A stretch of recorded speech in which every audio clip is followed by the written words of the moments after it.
मित्रांनो, ठरलं तर मग या मालिकेच्या आजच्या भागामध्ये इन्स्पेक्टर साहेबांना आता अर्जुन विचारतो की विलासची बेल कुणी केली होती हे मला सांगू शकाल का? ते आता इन्स्पेक्टर साहेब म्हणतात या केसला 2-2.5 वर्ष झाली, पण मला असं नक्की सांगता येणार नाही. तेव्हा सायली विचारते त्याचं नाव महिपत शिखरे होतं का? आठवून बघा ना जरा. मग आता इन्स्पेक्टर साहेब म्हणतात मॅडम, अहो ते बेलचे पेपर जर फाईलमध्ये असते तर आपल्याला समजलं असतं ना, पण आता पॉसिबलच नाही येते. त्यावेळी अर्जुन रागातच विचारतो आपल्याकडे बेलचे पेपर हा एकच रेकॉर्ड असतो का, की दुसरीकडे कुठे काही रेकॉर्ड मेंटेन करतो आपण? त्यावेळी इन्स्पेक्टर साहेब म्हणतात हो, आम्ही ना रजिस्टर मेंटेन करतो, त्यामुळे मी लगेच चेक करून सुद्धा सांगतो. त्यावेळी इन्स्पेक्टर साहेब लगेच चेक करू लागतात. तर दुसरीकडे प्रिया आता मनातच विचार करते मी खूप मेहनत करून एवढं सगळं घडवून आणलंय, त्याचबरोबर हा माझ्याबरोबर लग्न करेन असंही डाव टाकला आहे, परंतु हा फिरणार नाही ना, असं काहीतरी करायला हवं.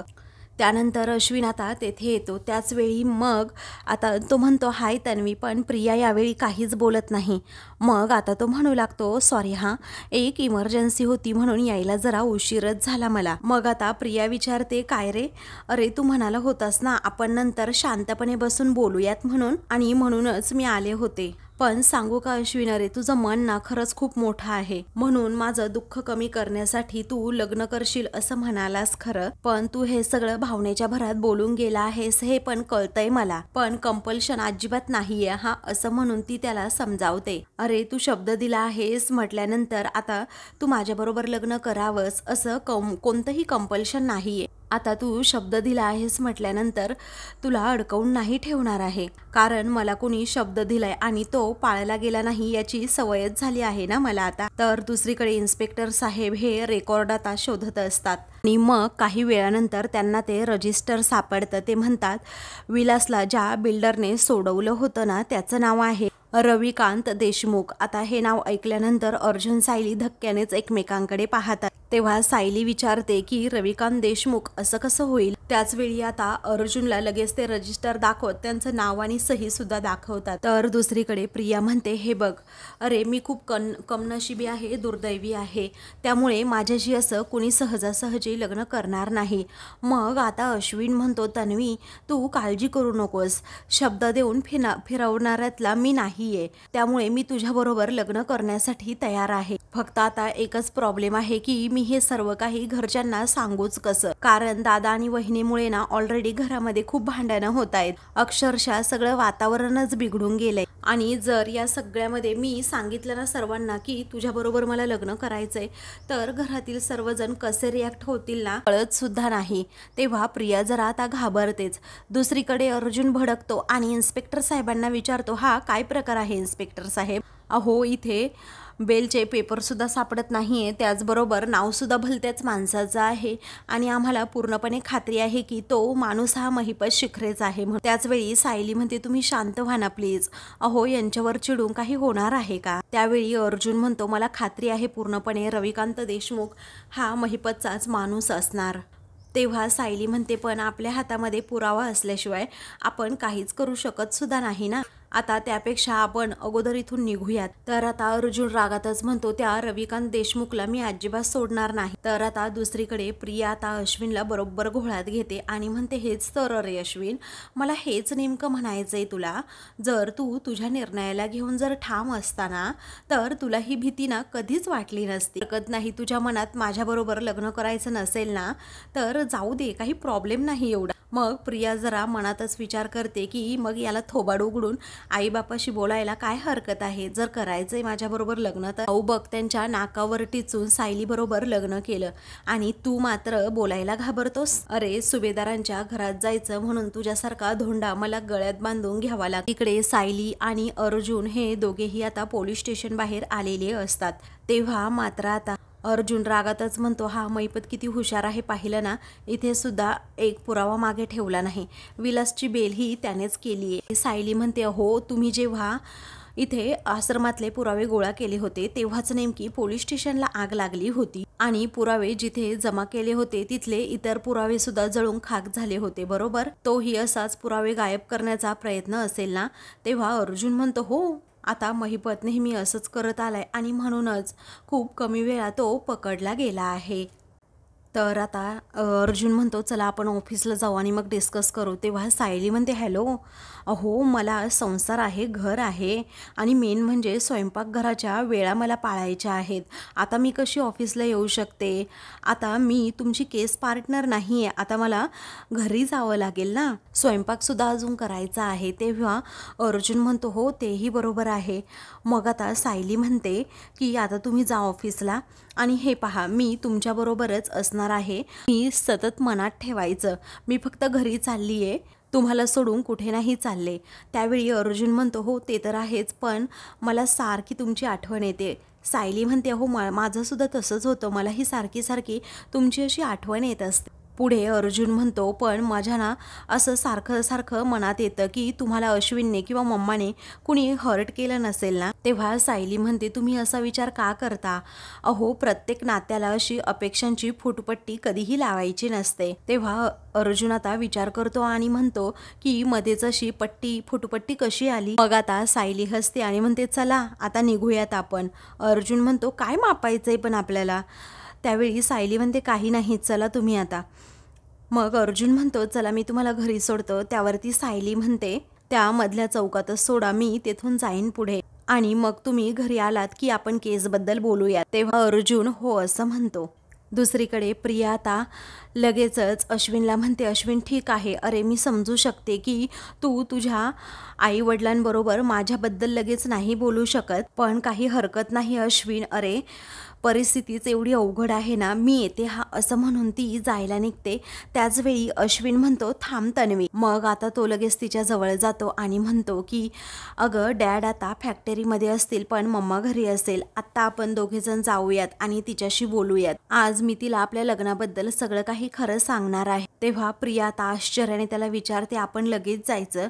तू माझ्यासाठी एवढं धाडस करतोस का? तेव्हा अश्विन म्हणतो अगं तुझ्यासाठी नाही आपल्यासाठी एवढं धाडस करतो. आता यापुढे तुझी कधीही फसवणूक होणार नाही याची जबाबदारी फक्त माझी. त्याचवेळी आता प्रिया मनात विचार करते आणि त्याच्याबरोबर हसतच म्हणत असते की सॉरी मी तुझ्याबाबत अशी कोणतीही गॅरंटी देऊ शकत नाही. त्यानंतर तो विचारतो निघूया का? तेव्हा प्रिया हो असं म्हणते. तर आता प्रियाला खूपच असा आनंद झालेला असतो. तर इकडे प्रिया आणि अश्विन दोघेही घरी येतात. तर सायली किचनमध्ये काम करत असते. तेव्हा अश्विन म्हणतो तू बस हा इथे, मम्मा कुठे आहे ना, मी जरा बघून येतो. तेव्हा सायली आता त्यांच्याकडे पाहतच राहते.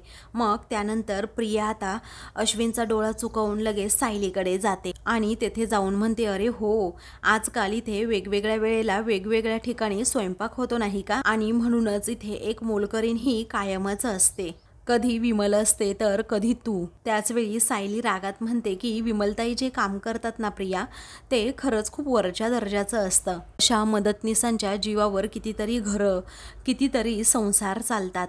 त्या जेवढं काम करतात ना तेवढं कुणालाही करायला जमणार नाही. खूप कष्ट करतात त्या. मग आता तुला तर जमणारच नाही आणि माझ्या माणसांसाठी तू जर मला मोलकरीण म्हणणार असेल मला त्याचा अभिमान आहे. प्रिया म्हणते अगं पण विमलताईंबरोबर सगळेजण अगदी चांगले वागतात, पण तुझं खूप वेगळं आहे, तुला तर अगदी कचऱ्यासारखं वागवतात. आणि हेच तू जे काही माझी माणसं घेऊन मिरवत असते ना, तीच तुझी माणसंही माझ्यावर किती प्रेम करतात ना तुला तर माहीतच असेल. तेव्हा सायली आता तिला विचारते काय गं किती दिवस अजून माझी माणसं तुझ्यावर अशी प्रेम करत राहतील? किती दिवस? तुझा खरा चेहरा जेव्हा त्यांच्यासमोर येईल ना तेव्हा काही खरं नाही मग तुझं, कारण तुझे 100 अपराध जेव्हा भरतील ना तो दिवस दूर नाही आहे प्रिया. त्याचवेळी आता अश्विन आवाज देतो की तन्वी अगं वर ये, कारण मम्मा ना तिच्या खोलीतच आहे. आता प्रिया ही पुढे जायला निघते आणि पुन्हा एकदा मागे वळून सायलीला म्हणते की अगं सायली माझ्यासाठी कॉफी घेऊन येशील का तू तिकडे रूममध्ये कल्पना मामीच्या? पण सॉरी हां अगं माझ्या तर लक्षातच आलं नाही हां, म्हणजे कल्पना मामीच्या म्हणजे तुझ्या सासूच्या रूममध्ये तर तुला एंट्रीच नाही आहे असं म्हणून प्रिया तिच्यावर हसतच तिथून जाते. त्यावेळी आता सायली मनात विचार करते अचानक अशी प्रिया का आली असेल इकडे, मला तर कळतच नाही. म्हणजे प्रतिमा त्यांची तब्येत तर बरी असेल ना, मी आता कॉफी देण्याच्या बहाण्याने जातेच तिकडे आणि पाहते नक्की काय झाले. मला माहीत आहे आई ओरडतील परंतु काही हरकत नाही. इकडे अश्विनने आता कल्पनाला सांगितलेलं असतं प्रिया आणि त्याच्या लग्नाबद्दल. मग आता प्रिया देखील तेथे जाते. तेव्हा अश्विनला लगेच कल्पना म्हणते की अरे तुझ्या मनात असा विचार तरी कसा आला? अरे तिचं लग्न तर कोणाशी ठरलं होतं तुला माहिती आहे ना? मग आता अश्विन म्हणतो, हो मम्मा, अगं मला सगळं माहीत आहे, परंतु त्या लग्नाचं पुढे काय झालं हे सुद्धा माहीत असेल ना. आणि तन्वीने तरी तिचं आयुष्य असं रडत का घालवायचं मम्मा, मला असं वाटतं. त्यावेळी आता कल्पना म्हणते, हो रे बाळा, तुझं बरोबर आहे, एक उत्तम जोडीदार तिला मिळावा असंही मला वाटतं, परंतु तो जोडीदार तू असशील असं मला कधीही वाटलं नव्हतं. इकडे आता सायली कॉफी बनवत असते, परंतु आता तिच्या मनाची घालमेल सुरू असते, कारण तिला असं सतत वाटत असतं की प्रियाचा हा नवीन काहीतरी प्लॅन नसेल ना, की फक्त तब्येतीच्या कारणासाठी इकडे आली आहे. दुसरीकडे कल्पना आता अश्विनला विचारते, तुझ्या मनाची पूर्णपणे तयारी आहे ना? तेव्हा अश्विन म्हणतो की हो मम्मा. मग त्याच वेळी आता कल्पना म्हणते, अगं मामी, त्याने जेव्हा मला हे सांगितलं तेव्हा मी सुद्धा त्याला बोलले की तुझ्या मनाची तयारी आहे की नाही, असेल तर आपण नको करूयात लग्न. मग आता अश्विन म्हणतो, तुला जे उत्तर दिलं ना तेच मी मम्माला देणार. पुढे आता अश्विन म्हणतो, मम्मा, अगं तन्वी खरंच खूप माझ्यासाठी लकी मुलगी असेल, तू काळजी करू नको. तन्वी बरोबर जो मुलगा लग्न करेल ना, खरंच खूप चांगलं होईल मम्मा. तुला तर माहीत आहे ना तन्वी किती चांगली मुलगी आहे ते, आणि कोणत्याही दयेपोटी किंवा उपकारापोटी मी हे लग्न करतच नाहीये. तर इकडे सायली कॉफी बनवते आणि मनातच विचार करते, प्रिया नक्की आईंबरोबर काय बोलतीये हे मी ऐकू का जरा. हे असं लपून ऐकायला मला अजिबात आवडत नाही, परंतु आता नाईलाज आहे म्हणून ती लगेच आता कल्पनाच्या रूमकडे जाते. तर दुसरीकडे आता कल्पना विचारते, तुझं प्रेम अर्जुनवर असताना तू अश्विनबरोबर लग्नाला कशी तयार झालीस? त्यावेळी आता प्रिया म्हणते, प्रेम म्हणजे तरी काय असतं ग मामी, प्रेम हे मृगजळासारखं असतं आणि मी त्याच मृगजळाच्या पाठीमागे धावत होते. आपल्याला मोठ्यांनी लहानपणी एक गोष्ट सांगितली होती, त्याच गोष्टीच्या पाठीमागे मी आत्तापर्यंत धावले. पण अश्विन बरोबर खरी मैत्री झाल्यानंतर मला समजलं की मी अस्वस्थ असेल तर त्याला त्रास होतो, माझ्या डोळ्यात पाणी आलं की त्याच्याही डोळ्यात पाणी येतं. अश्विन भेटल्यानंतरच खरं प्रेम काय असतं ते समजलं. त्याचवेळी सायली आता बाहेर येते आणि प्रिया काय बोलतीये ते ऐकण्याच्या प्रयत्नात असते. तर इकडे आता कल्पना विचारते, काय ग तू हे लग्न असं रिलेशनशिप म्हणून करत नाही ना? मग आता प्रिया म्हणते, अजिबात नाही मामी, मी आजपर्यंत मी फक्त एका स्वप्नामध्ये वावरत होते, परंतु आत्ता कुठे जाऊन स्वतःचा विचार करायला लागले आणि डोळसपणाने हे सगळं काही करतीये. आता ना फक्त आणि फक्त तुमचा आशीर्वाद द्या. तेव्हा कल्पना म्हणते, माझा आशीर्वाद आहेच ग, पण मला यांच्याबरोबर आणि पूर्णाईंबरोबर बोलावं लागेल. त्यानंतर आता प्रिया म्हणते, हे बघ मामी, जर त्या दोघांनी या लग्नाला परवानगी दिली नाही ना तर मी या घरामध्ये पाऊलसुद्धा ठेवणार नाही. इकडे सायली ते बोलणं ऐकण्याच्या अजूनही प्रयत्नात असते. त्यानंतर इकडे कल्पना ही अश्विनला म्हणते की अर्जुनच्या कॉन्ट्रॅक्टबद्दल जेव्हा मला समजलं ना तेव्हा मला वाटलं की मी संस्कार करण्यामध्ये कुठेतरी कमी पडले, पण आज तुझा हा निर्णय ऐकून अश्विन मला पुन्हा एकदा असं वाटतंय की मी नाही चुकले बाळा, मी तुझ्यावरती 4 चांगले संस्कार हे नक्कीच केले आहेत. त्याचवेळी इकडे आता प्रिया म्हणते, मामी, अगं तू तुझ्या सर्व मुलांवरती अगदी चांगले संस्कार केले आहेत, फक्त त्यातून नेमकं काय घ्यायचं ना हे अश्विनलाच कळलं. त्याचवेळी आता कल्पना म्हणते, तुम्ही दोघांनी हे दाखवून दिले की तुमच्या आईवडिलांनी तुम्हाला जे काही शिकवलं ना मार्गाने तुम्ही चालला आहात. इकडे सायलीला काहीच बोलणं ऐकू येत नसतं. तर दुसरीकडे कल्पना म्हणते, ऐक ना तन्वी, आणि तुझ्यावरती ना अगं प्रतिमाचे सगळे संस्कार आहेत. मग अश्विन विचारतो, मम्मा, म्हणजे तुझी या लग्नाला परवानगी आहे ना? तेव्हा कल्पना म्हणते, हो आहे. तेव्हा आता अश्विन आणि प्रियाला खूपच आनंद होतो. तेव्हा ते दोघेही एकमेकांना आता मिठी मारतात. त्याचवेळी प्रिया मनात विचार करते, कल्पना, अगं मला माहीत होतं की तू एकटीच आहे जी माझा प्लॅन हा सत्यात उतरवू शकतेस, कारण तुझ्या भोळेपणाचा ना मला नेहमीच फायदा होतो. त्यानंतर कल्पना आता प्रियाला सुद्धा जवळ घेते. तर प्रिया अश्विन हे दोघेही जोडीने आता कल्पनाचा आशीर्वाद घेतात. तेवढ्यातच सायली आता दार उघडते आणि समोर या तिघांना पाहते. त्याचवेळी आता कल्पना ही सायलीला मागे पाहते आणि रागातच तिला विचारते, काय ग, इकडे कशाला आलीस? खोलीत येण्या अगोदर नॉक करून येता येत नाही का तुला? पद्धत आहे की नाही काही? त्यावेळी सायली म्हणते, आई, अहो मी प्रियासाठी कॉफी घेऊन आले आहे. त्याचवेळी तुला कुणी सांगितलं होतं नुसते उद्योग करायला? असं रागातच कल्पना म्हणते. तेव्हा सायली म्हणते, प्रियानेच मला सांगितलं होतं. मग त्यावेळी आता कल्पना रागातच म्हणते, ताबडतोब खाली जा. त्यानंतर आता सायली लगेच दरवाजा लावते आणि आपली बाहेर उभी राहते. मनात विचार करते, या प्रियाच्या मनात काहीतरी काळं नाही ना, कारण अश्विन आणि प्रिया हे दोघेही मिळून आईंबरोबर बोलतायत म्हटल्यानंतर मला तर काहीतरी वेगळंच प्रकरण वाटतंय असं म्हणून सायली आता तोच विचार करते. दुसरीकडे चैतन्य आणि अर्जुन हे दोघेही आता ऑफिसमध्ये बसलेले असतात. त्याचवेळी मात्र आता चैतन्य म्हणतो, मी रविकांत देशमुख याबद्दलच माहिती शोधतोय. त्यावेळी अर्जुन म्हणतो, 1 तास झालाय तू ती माहिती शोधतोय, अजूनही तुला मिळाली नाही. तेव्हा चैतन्य म्हणतो, अरे बाबा, महिपतचा मित्र असेल तो. त्यावेळी चैतन्य म्हणतो, पण रविकांत देशमुख याच्याबद्दल इंटरनेटवर काहीच माहिती नाही आहे. पुढे चैतन्य म्हणतो, अरे अशा नावाचं डिजिटल प्रिंट असलेलं फुट पेजच नाहीये, अरे कंपनीचे रेकॉर्ड नाही, त्याचबरोबर लिंक नाही. हा अर्जुन म्हणतो, अरे रविकांत देशमुख नावाचा माणूस एक्झिटच करत नाही. चैतन्य म्हणतो, असंच असेल वाटतंय, विलासची बेल ही महिपतनेच केली असेल आणि स्वतःचं नाव लपवण्यासाठी रविकांत देशमुख या नावाचा माणूस क्रिएट केला. खूप हुशार माणूस आहे तो. या प्रकरणाचे डिटेल्स आपल्याला लवकरात लवकर शोधून काढायलाच हवेत. तेव्हा चैतन्य म्हणतो, हो चालेल. तर इकडे सायली रूममध्ये जाते आणि अर्जुनला कॉल करते. तेव्हा अर्जुन लगेच कॉल रिसीव करतो. तेव्हा ती विचारते, काय हो, कामात नाही आहात ना?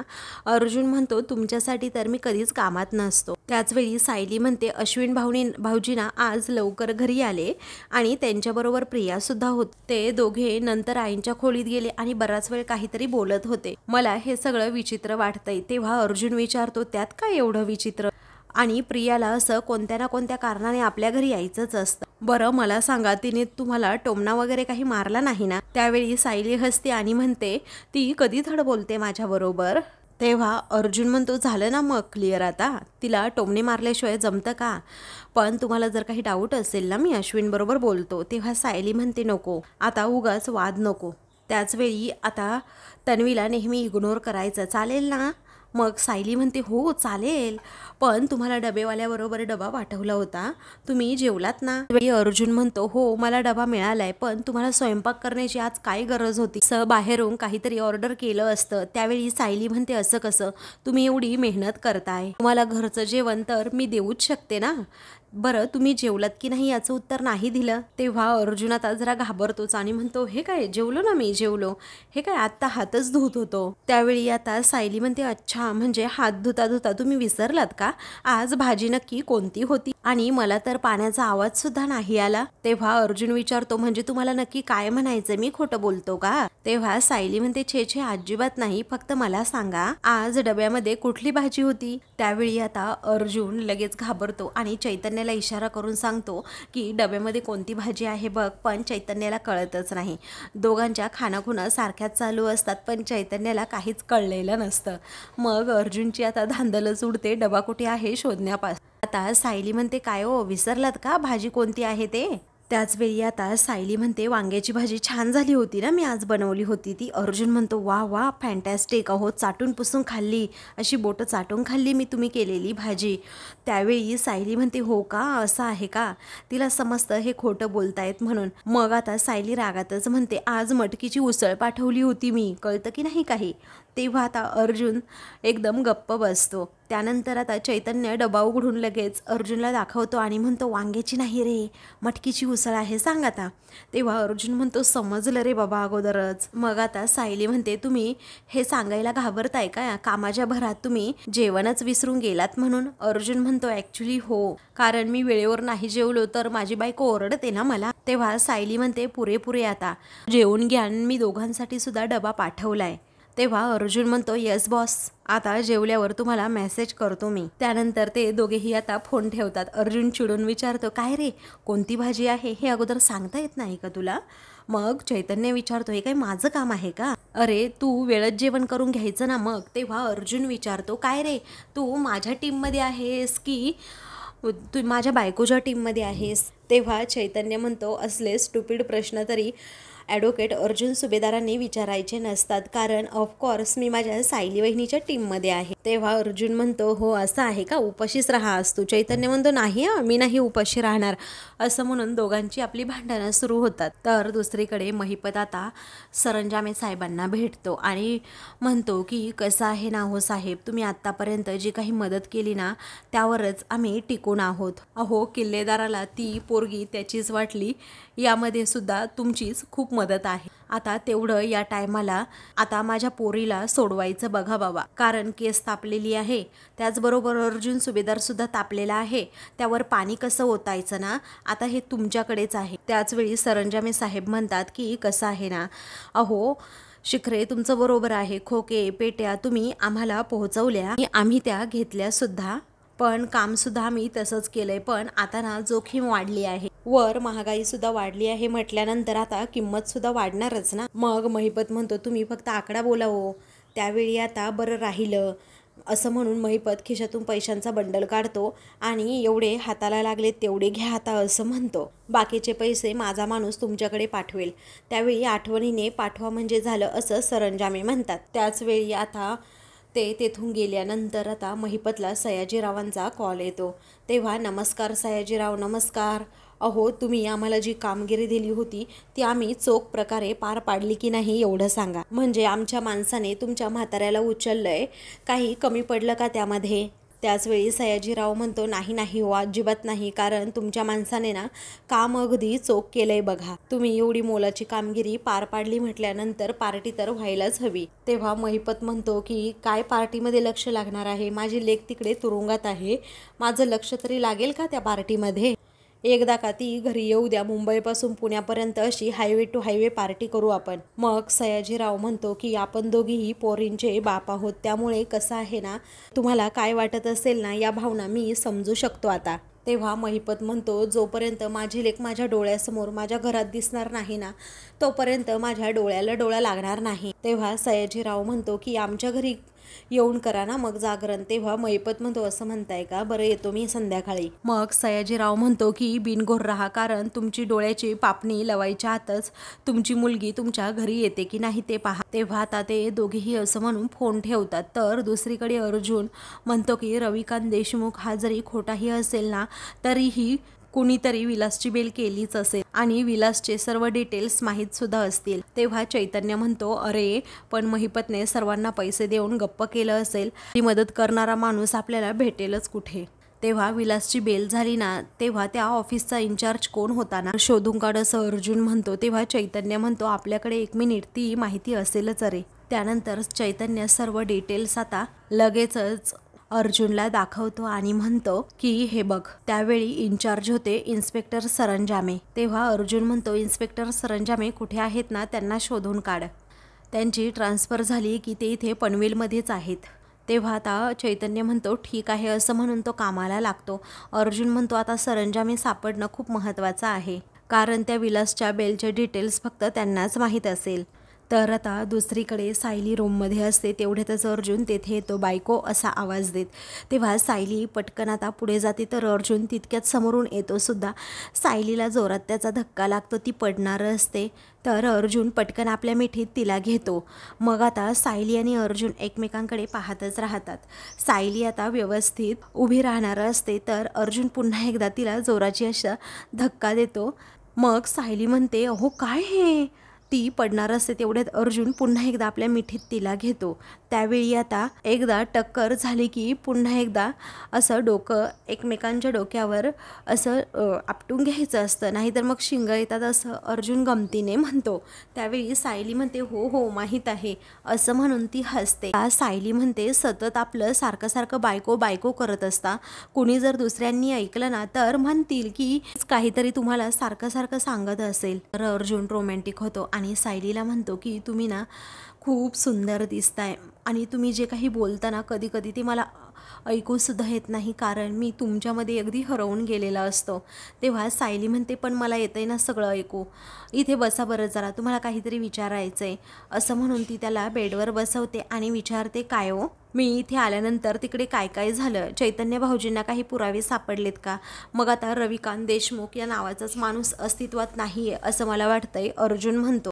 त्याचवेळी सायली म्हणते असं कसं होऊ शकतं, अहो तेव्हा जे इन्स्पेक्टर होते त्यांची अगोदर माहिती काढा ना. तेव्हा अर्जुन म्हणतो नेटवरून सगळी माहिती काढली आहे, पण कुठे काही रविकांत देशमुख याबद्दल मला माहीत नाही आहे, परंतु इन्स्पेक्टर सरंजामे आहेत ना त्यांच्याबद्दल थोडी माहिती काढूयात आपण, म्हणजे समजेल. सायली म्हणते सावंत इन्स्पेक्टर आहेत त्यांच्याकडून काढा की मग.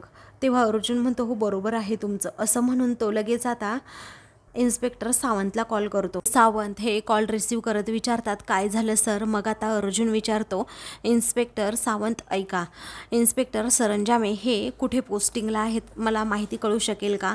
तेव्हा त्यांची तर रिटायरमेंटसुद्धा झाली आहे असं आता लगेचच सावंत म्हणतात, पण त्यांचा फोन नंबर आहे माझ्याकडे. तेव्हा अर्जुन म्हणतो ग्रेट, लगेच त्यांचा फोन नंबर पाठवा, मला खूप महत्त्वाचं काम आहे. तेव्हा अर्जुन आता सायलीला म्हणतो मिशन कंप्लीट, सरंजामे यांचा फोन नंबर येतोय मला. इकडे आता इन्स्पेक्टर सरंजामे महिपतच्या घरून निघालेला असतो.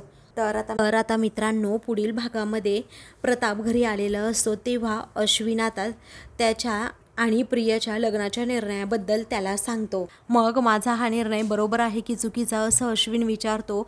तेवढ्यातच सायली आता दारू उघडून आतमध्ये येते. तेव्हा आता हे तिघेही खूपच तिच्यावर भडकतात. मग आता कल्पना तिचा हात पकडून हॉलमध्ये घेऊन येते. तेव्हा अश्विन म्हणतो ही ना आपल्या बोलण्यावर नजर ठेवून असते. मग रागातच अश्विन विचारतो तू काय काय ऐकलं ना ते सांग अगोदर.